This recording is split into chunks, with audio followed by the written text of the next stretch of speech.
Nsem-Pii TV nie.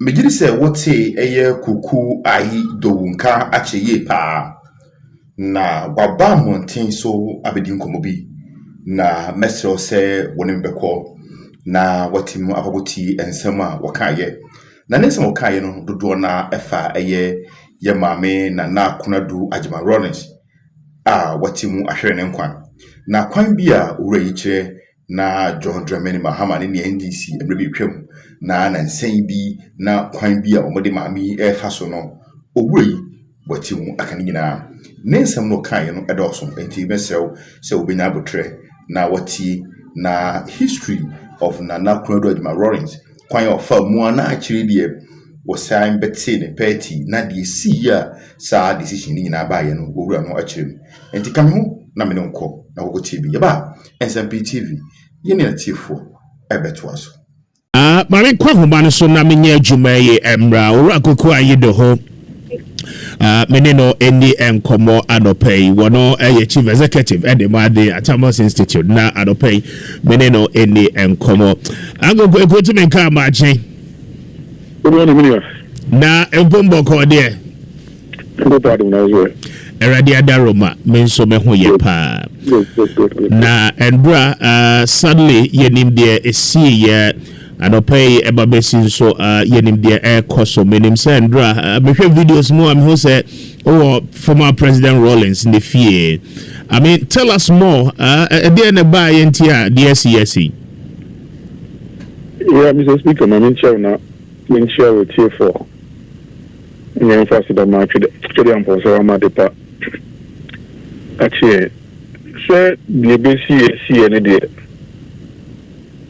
we na go on normal nogie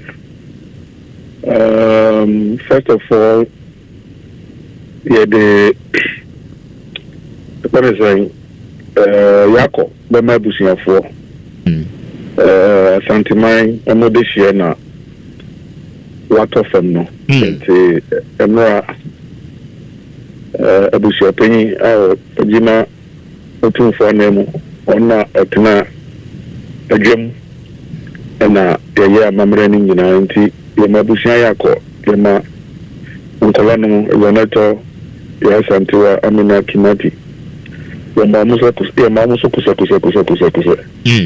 31st December Women's Movement. And then the Republic of Ghana, so yes, my brother, yes, Noah, the basin is here, and graciously, I happen to be around. Immediately it happened, and Tieka said the Ampa, she's passed. Like the presidency actually also issued a statement because the presidency no amania. Okay. So, yeah, the president of the republic is the president of the republic, is the father of the nation. She's a former first lady. So the state must also take its position. And the official statement about Bonting from the Flagstaff House and Bushapini Swakasa in Timidis Abanisana dear. A coin that was able to meet the young community. I think I'll be there. These are my preliminary comments. Yeah. Very well. But one will ask, how well did you know Nana Konadu Agyeman-Rawlings, especially? Well, in the last moments, just like I got very close to President Rawlings before he passed, I became close to former First Lady also. In fact, this year, International Women's Day, I did an article. Everybody knows I Koku Anyidoho and my writing there, my friend Diagro. So I did an article published in the graphic online and many other portals. And I dedicated the article to Mrs. Konadu Agyeman-Rawlings on International Women's Day. I thought that, especially 2025, and remembering 30 years of the United Nations gathering in Beijing, China. Okay. which really gave the women's movement worldwide very solid foundational legs to stand on. Now, Mrs. Rawlings, and in the 31st December women's movement, of course, at that time now, your first lady. So when on that day or the day before, I realized that we're going to remember International Women's Day. Look, now that I've gotten very close to Mrs. Konadu Agyeman-Rawlings and we share a lot of information vis-a-vis Ejuma Waye, baby Ghana Edru, baby also Ghana, Etumi Nante ko nyeni nyina no tumi ye but ware na famudie. And sharing, common passions for nation building, women's empowerment. So then, Mr. Speaker, then I did the article and the daily graphic, like I said. If you go online, you will find it there. And the thing that I talked about, today when I play back, I said, and I remember when I finished the article and I shared it with her, Okay. And her excitement, and she was like, Koku, God bless you, I'm very grateful. Yeah, and the way she went about it, Koku, I'm very grateful. I mean, some people have forgotten the role some of us have played. But if you still remember and you can share an article in the Daily Graphic, the National Daily, and on news portals, Koku, God bless you. And when yesterday, and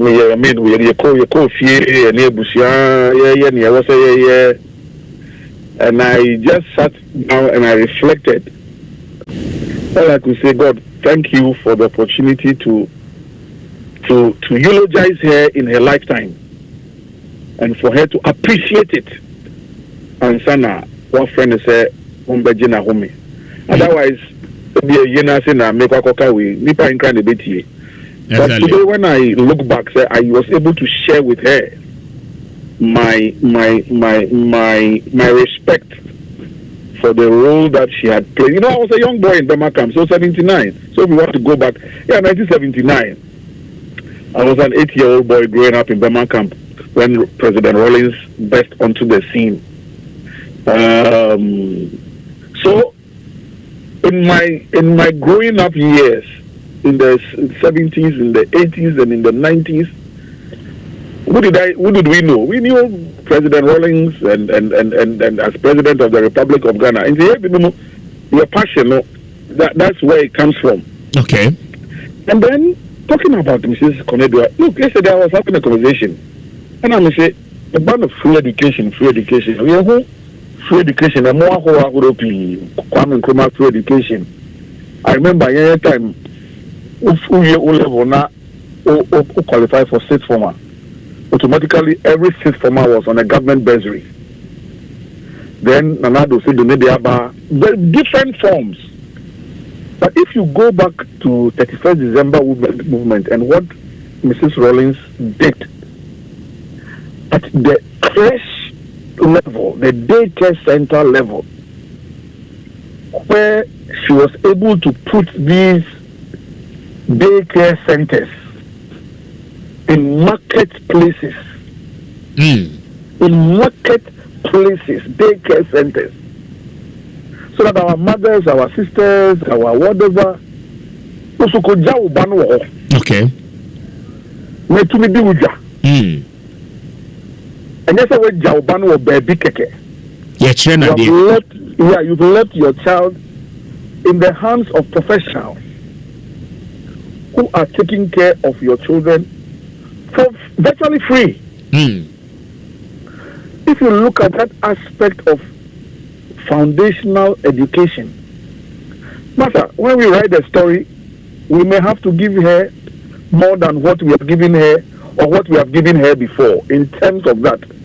And when you go across the country at the women's empowerment movement, look, I remember, so those days, send your girl child to school, send your girl child to school.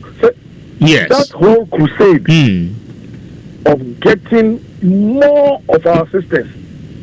So today when you go to graduation ceremonies at all levels, they say, Ma, the price is yeah. Best student, a female. Best student in this, a female. Best student in that, a female.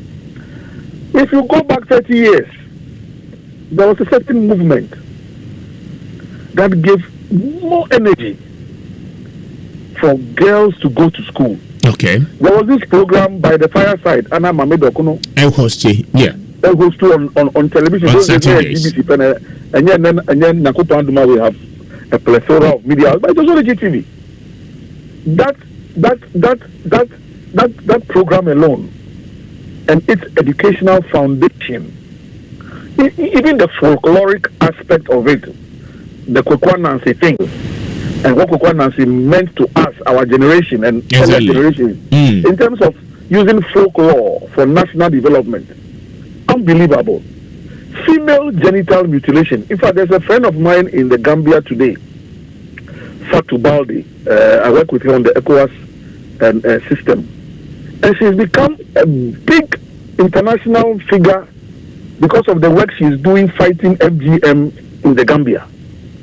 If you look at what Nana Konadu and the 31st December movement did in Ghana to fight FGM decades ago. So I was telling my friend in the Gambia that, look, maybe you should come and meet Nana Konadu and share your experiences. TBAs, traditional birth attendants. In those days, school, they have not sat in classroom, but crashing, that's not an light in your what do you call it? Hurricane lamp, gas lamp, kerosene lamp, and a GAO. But where Nana Konadu put these women, the traditional birth attendants, he started training and more certificates just to elevate their status in society, my brother. And so, of course, the 31st December women is the role that it played in terms of providing security for the PNBC administration. That's what that one people don't know. But when you go into the rural areas, the hinterlands, you don't say Oton Nipito, Oton Nedawa, Oton Udeumbuno. But through 31st December women's movement and the women's empowerment and the kind of things they were telling them, they formed the base of national security. We see the Kotina Pito Bani Bia Baneri Unsana Kani Nsem-Pii. We do we are baby information is free here and course system so from all these multifaceted aspects of how she's supporting building national development, women's empowerment, it is, if you ask me, it is quite sad. Say, well, at least I remembered her. Okay. I remembered her this year, but you know, I think there was a women's movement in Beijing. Yeah. Not 2-3 weeks ago. I'm sure it would have been just nice if anyway. But well, may her soul rest in peace. Yeah. Interesting, insightful thought about Nana Konadu Agyeman-Rawlings. Now, a bit of the politics, kakra. Yenim Sena were very, very ambitious. I mean, in 2011, contested with your boss, former President Mills, na Fonka Games, meaning so would you more what do you remember when it comes to those days?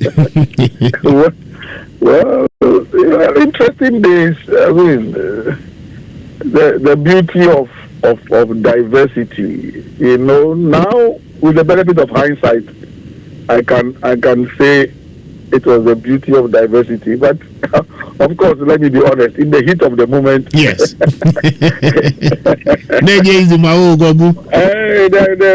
Well, honestly, for me as a spokesperson for President Mills and a close aide, at no point in time did I panic. You know, President Mills himself never panicked. That is why today I can eulogize her, because I never panicked to the point where I had to insult her or call her names or say anything. No. It was a contest. And the wife of the founder decided that she will contest the sitting president. At the presidency, we didn't panic, we didn't have issues, we didn't have a problem. And I call Sunyane, Nation Parker. and you winning handsomely, and that closed that chapter. We never had an issue. We honestly, the president at the time, honestly,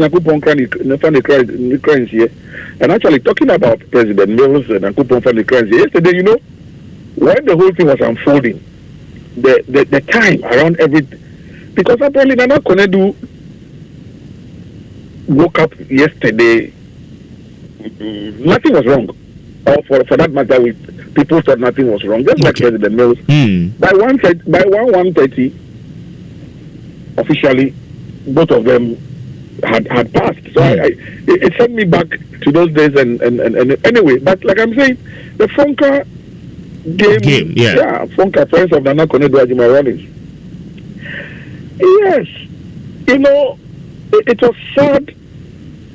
A few of the people around Nana Konadu, and I don't want to believe that she was the one who put them up to it, but quite a few of the young boys and girls around at the time, the acidity, you know, the acidity level, the toxicity of some of the things that they said, you know, of course, wasn't pleasant. It wasn't pleasant. I mean, the open insult and abuse, and it wasn't interesting. But of course, she as an individual didn't use any invectives. And I think I recall one or two of them after President Mills died, walked up to me and apologized. Koku, we are sorry. We are sorry for what we did to the late president. I said, well, he's gone. If you apologize, that's okay, that's fine. I mean, I will not hold it against you, but I don't believe that. Yes, I don't have a problem with diversity. I mean, I speak my mind freely. I don't insult anybody, but if I'm not happy about something, nothing stops me from stating so. And as for me, I've always believed in that. I mean, I'm a free-minded person, the product of the revolution in 79, what we saw. I mean, we don't go sit down, make the teachers every day, kind of people make you stand up, make you fight for your rights. That's what I believe in. I won't insult you, but I will not also allow you to bury me in your agenda if that agenda doesn't suit my spirit, my soul, and my calling. So, Fonka game, so we came out of it. It was interesting. Of course, it was after the Fonka game that Madame, as we all call her, broke away to form the NDP. But and then also the NDP. No, at the time, I think you were the Deputy General Secretary, right? No. I was still spokesperson for the president. For the president, okay. But even at the time where she broke away with the NDP, no, I mean, how was the feeling like? You know, those days I was not at the party headquarters. I was at the, like I keep saying, I was at the presidency. In all honesty, we never 95.1 believed that it will happen. You know, for me, 95.1 the person that really I was always worried about in all that mix was the founder himself, you know. At the presidency, like I keep saying, in as much as President Mills was like, we didn't have to get here, but anyway, we respect her opinion and we respect her decision, you know, because nobody cheated at that Congress in Sunyani. And so that was the reason why people were breaking away. It was unfortunate. It was an open context. There was no way anybody was going to beat the sitting president. I mean, where was that going to come from? You tell me. But Nana Konadu, know, as at the time, no wasn't a small weight. Our party, the Musa. Look, nobody has underestimated and undervalued her importance. That is why subsequently I will get close to her without any inhibition, because we've always respected her. But even at that Congress, we believed that the founder was supporting the incumbent president. Who was going to take out an incumbent president who had done only what, a year and a half or 2 years plus, and then practically impossible. It's different if the president tenure constitutionally is coming to an end. Exactly. And also people from bar. That's a different scenario altogether. That's a different spectacle. When that one president if the president can't competition, it won't be. But say president can't competition, it won't be. What can I say? And the brother, and brother, and the brother.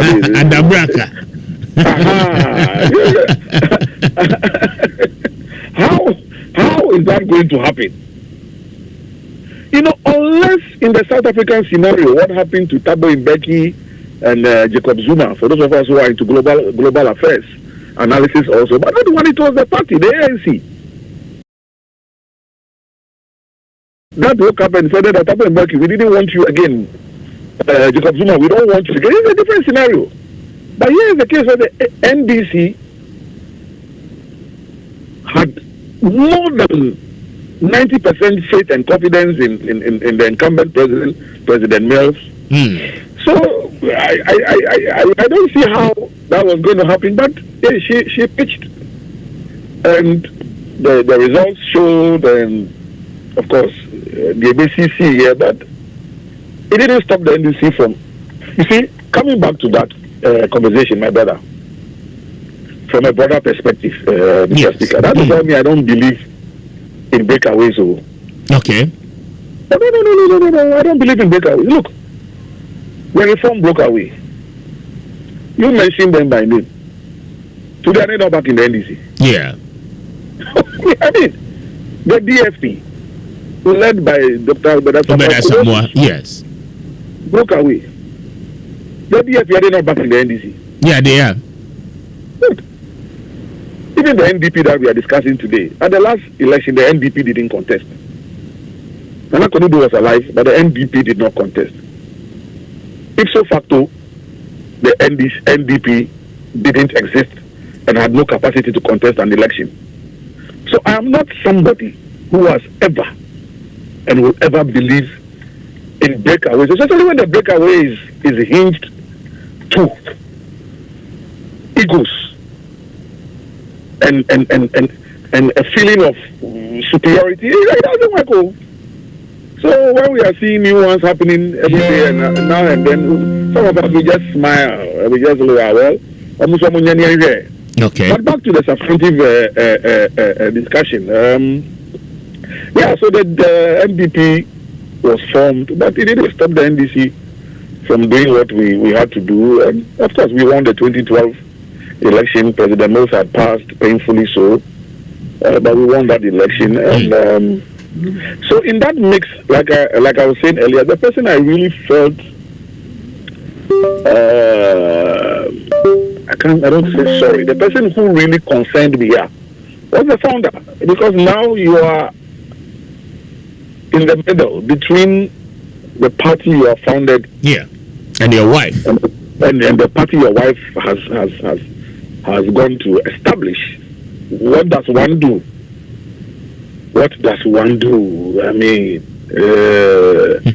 of course, subsequently I got very close to President Rawlings before he passed, and we had interesting conversations around the issues, but then Rawlings remained NDC and remained NDC and remained NDC till he passed. So, yeah. Now, Andra, Osha post the idea, people are saying, the demise of the former First Lady,